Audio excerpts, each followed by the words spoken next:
saw a lot of people. It was not an easy show to cast. Gradually, we started to find that we were just picky for the right reasons. We had done a pilot the year before David Schwimmer had auditioned for us, and he was his voice was in our heads. So we pursued him. When I got the call, I was really surprised, and I flew back to Los Angeles. After that meeting, I was completely sold on doing the show. You never knew she was a lesbian.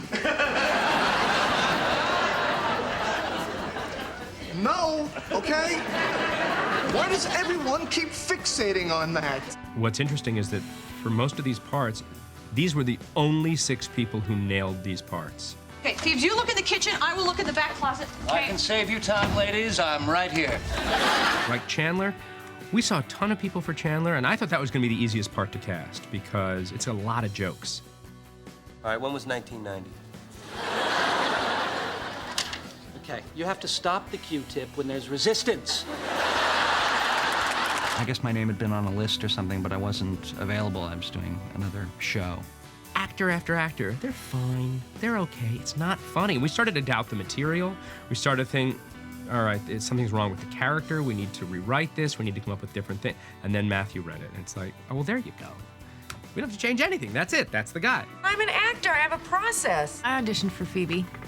Yeah, it was the regular process, you know. I think I went in for the producers, and then Jim Burrows, who was directing the pilot, and then Warner Brothers, and I just remember there were like 15 people at that audition. Like actresses were coming out shell-shocked. Like, did you see how many people were in there?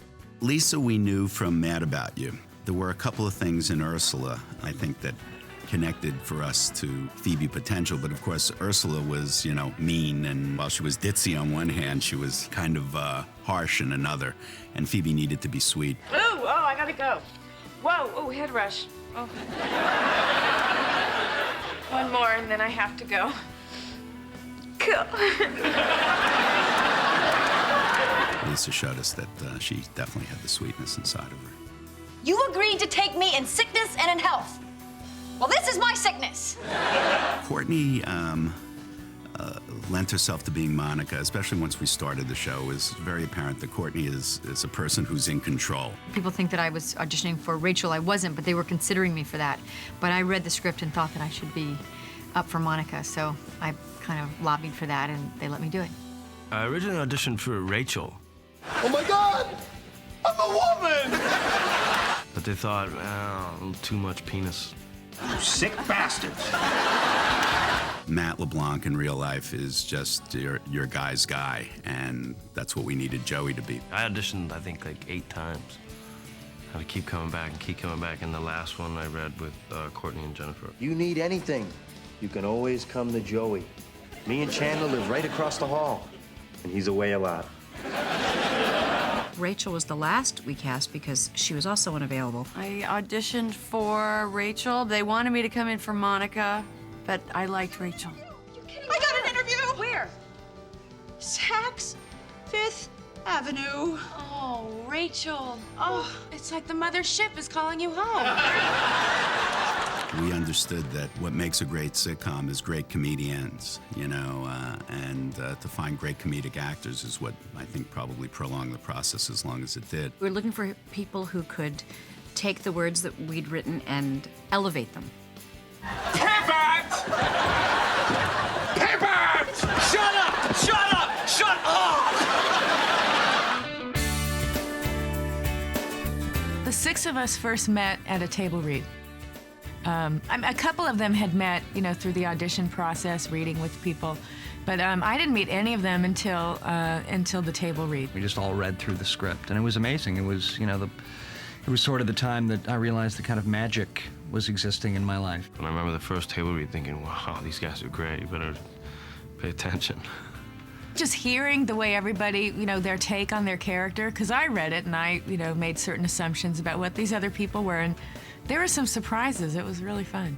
There's just something about just their unique sound. As we were reading and in scene, I was discovering, oh, this is the voice of Phoebe. Oh, this is Chandler. Where are they? Yeah, but this is nice. We never do anything just the 2 of us. That's great. Maybe tomorrow we can rent a car and run over some puppies. Ew, I don't want to to do that. They filled it the way I imagined it sounding. Not one of us could have been traded out. It was like the six of us were like the perfect pieces of this puzzle, and it was great. You have a third nipple? You bitch. Whip it out, whip it out. Come on. There's nothing to see. It's just a tiny bump. It's totally useless. Oh, as opposed to your other multifunctional nipples. Joey was in a porno movie. If I'm going down, I'm taking everybody with me. When we first pitched the show, although we always said it was an ensemble show, we kind of thought of Phoebe and Chandler as a little more secondary, that they'll provide humor when we need it. All right, here's my $750, but I think you should know that this money is cursed. What? Oh, I cursed it. So now bad things will happen to he who spends it. That's all right. I'll take it. Bad things happen to me anyway. This way I can split them up with a movie. They gave us much, much more than that. They became so central to the ensemble. In the first season, we had to come up with a way to save some money on the next week's episode. So the idea that I came up with that I gave to Morton and David is somehow you need to create a story that involves no guest cast, that involves no additional sets. Somehow it all takes place in the basic sets of the apartment, and we add nothing to it. That vice became a virtue that became a hallmark of Friends, and we did the episode, the one when no one was ready.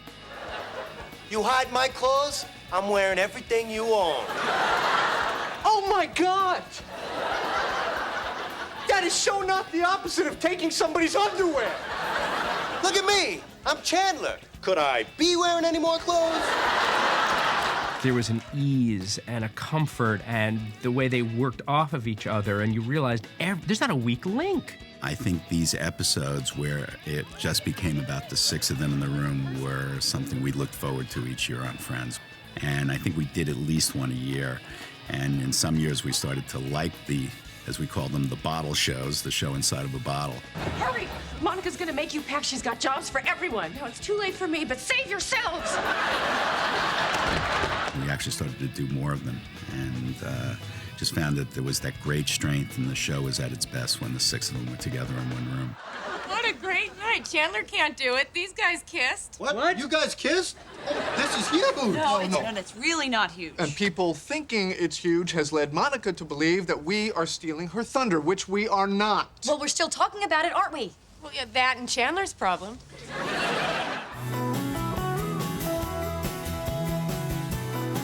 I'm engaged!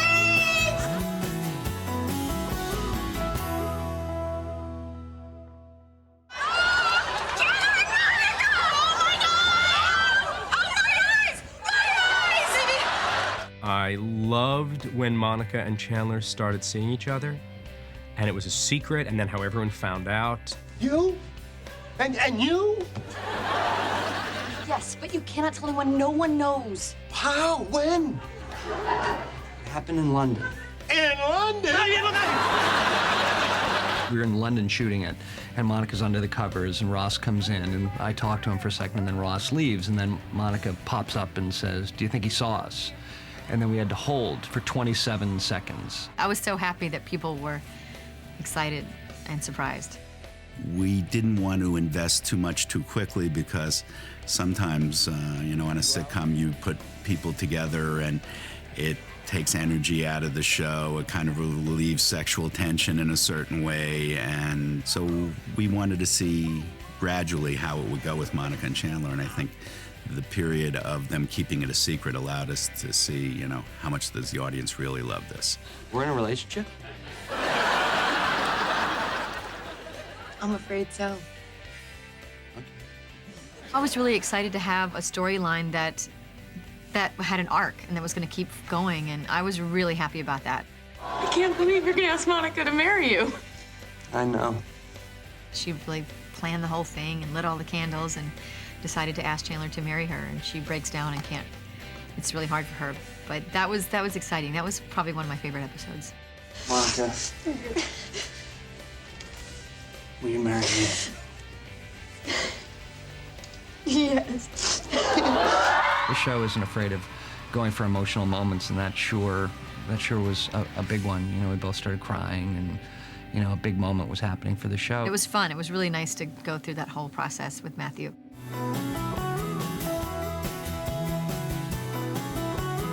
I love you too.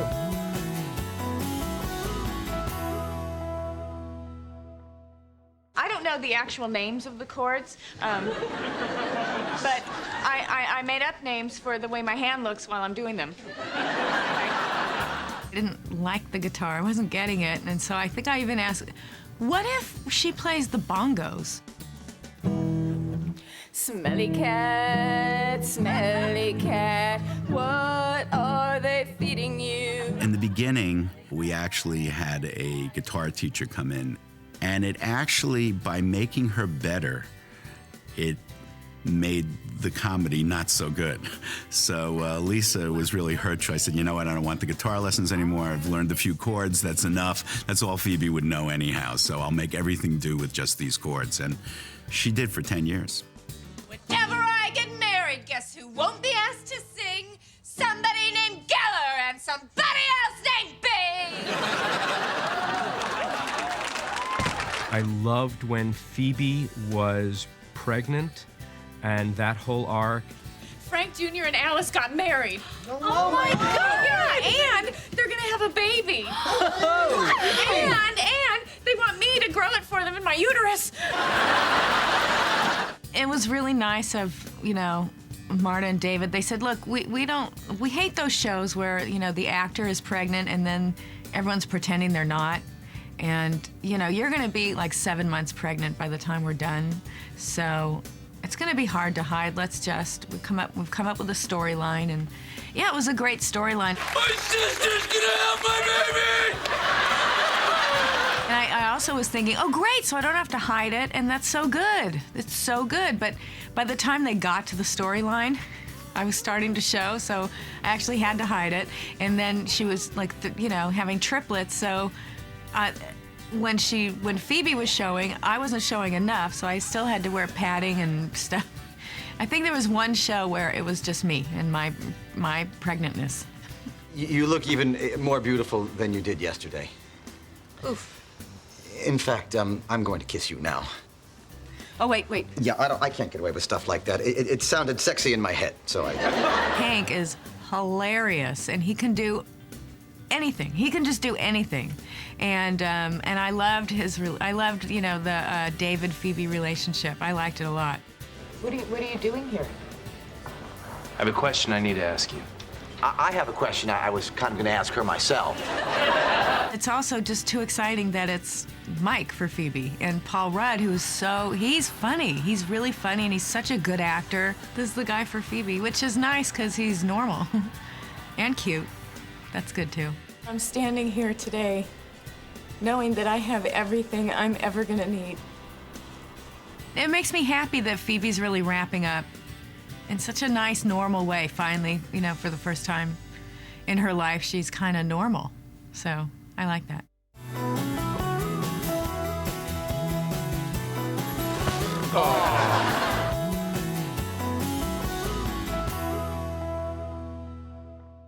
If he doesn't like you, this is all a moot point. A moo point? Yeah, it's like a cow's opinion. You know, it just doesn't matter. It's moo. He's a guy who really always says what's on his mind. He's a rotten liar, and just food is a passion of his, you know, as much as women. You boys are about to see something really special. How are you doing? How you doing? How you doing? We have this in the audience when we shoot the show. There's a guy, Jim Bentley, does the warm-up. He got into this habit of getting the audience to say, "How you doing?" And that's pretty funny. So it's like a catchphrase all of a sudden. I'm an actor. Wow. Career-wise, I think it's always best if he just is unsuccessful because he's the underdog, you know, and you can root for him. I love that he was on the soap opera in a coma for like a year, had no lines, just lay there, go to work and lay there every day. That was pretty funny. Cut. I'm back, baby! Joey and Rachel, which was such an effort and so difficult to accomplish, was so gratifying.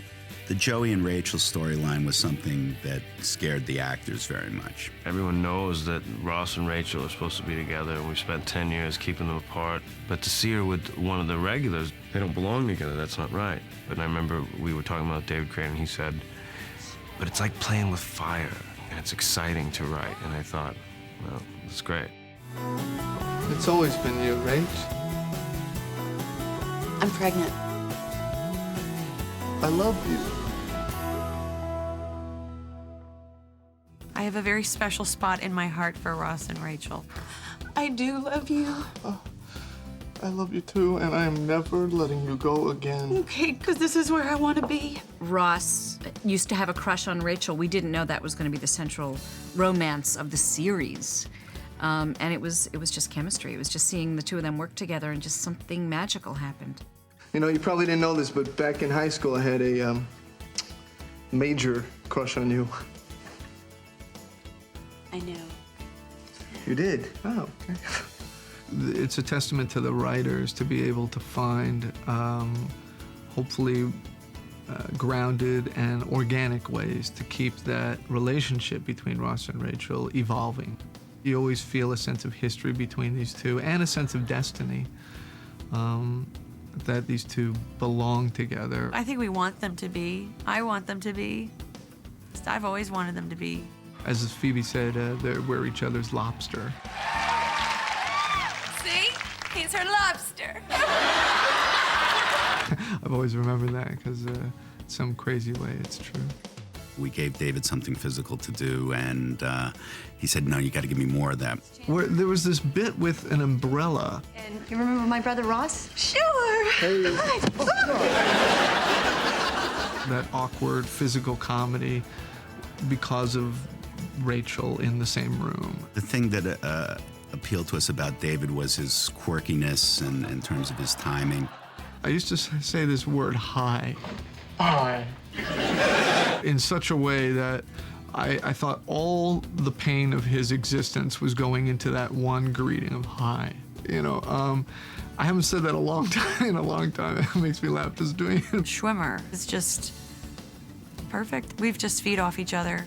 I think the thing about Jennifer being the one to be Rachel was that she wasn't just funny and beautiful. There was something special about her. There was something fresh. I am over you.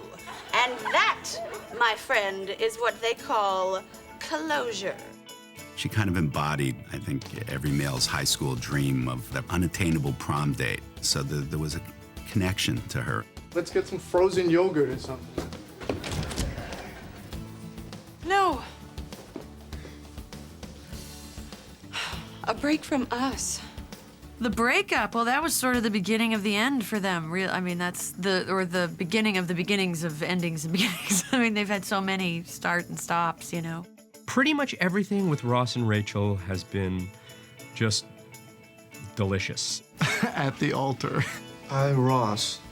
Ross says, take thee, Rachel. Just an completely unconscious slip. I remember thinking, God, this is good. Like, smart. These guys are so smart. We couldn't have an audience for that part. Every time we have to always remove the audience for the cliffhangers because, you know, obvious reasons. You don't want to spoil it, but I just remember that it was just chilling. It was just kind of, you know, he said, Rachel. We finally get Ross and Rachel together and that amazing kiss. It was a great moment. Great moment. I can't believe you guys are leaving this place. No. No. You do your best to prepare, but it's hard to prepare for something like saying goodbye to something that's lasted longer than high school and college and, you know, add a couple of years there. So you do your best, but I don't know how people are going to be feeling the last night. Like, I don't know whether I'm going to be the person who's weeping and crying or whether I'm going to be the person that's consoling, or maybe it'll be somewhere in the middle.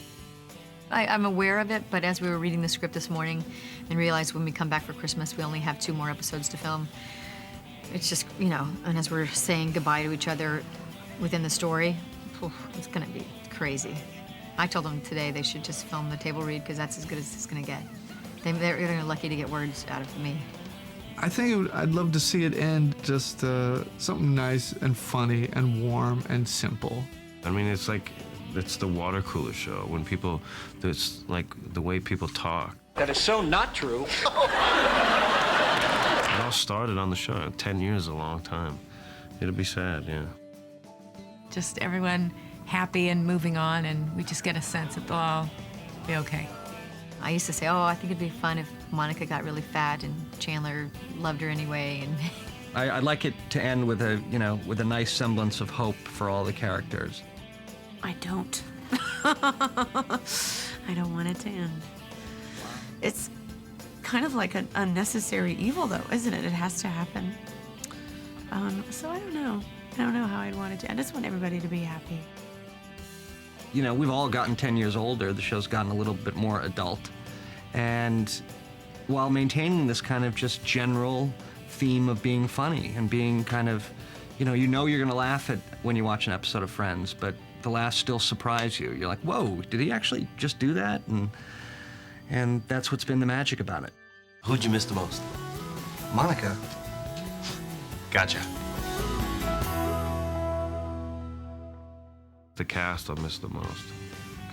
Not that I won't see them, but I won't see them every day like we do now. I think we all take it for granted that I can have lunch with them every day. They've formed me into the actor that I have become. All of them. I learned something from all of them. I'm inspired by all of them. My favorite part of the show is those 6 people together in one room. That's where Friends was truly great to me. This is never going to come again. So I'm really trying to appreciate everything it is. already it's painful just thinking about the end. So these are my friends. This is my family. So this will be really, really tough. Just the idea that hundreds and hundreds of people come every day to put on this show, and from craft service to the executive producers, it's just a group of really nice, warm-hearted people, all driven towards putting on the best show possible. And with us all having that same kind of goal, it's just a team effort. So I'm going to miss everybody, and of course the members of the cast. And, it's going to be a sad time. Show night, I guess like the actual performing with these great actors and the process of doing it live feels like a wonderful one-act play that you get to do every week in front of a great audience, and working with the writers in that collaborative process. So even in show night, if a joke doesn't work, you're in there coming up with other great lines that hopefully will work better. And I think I'll miss that the most. Nothing will compare to this. Just in the pleasure I get out of coming to work every single day. You know what I'll miss the most is the paycheck. No. Rehearsing and joking around and, laughing a lot at what these other people do every day. Coming to a place every day where you know everybody and love everybody, and I'm really gonna miss that a lot. So the fans, just thank you. Thank you for watching us and being with us and being as invested as we've been over the last 10 years, which is unbelievable to say, but thank you so much. Sorry, but we're done. They're reruns, but I'm sorry. Stay tuned. There's more to come. Well, I hope you'll miss us. We'll miss you. Thank you. We've had the greatest time entertaining you, and thanks for watching. I just want to say that I love you, and I'm going to miss you.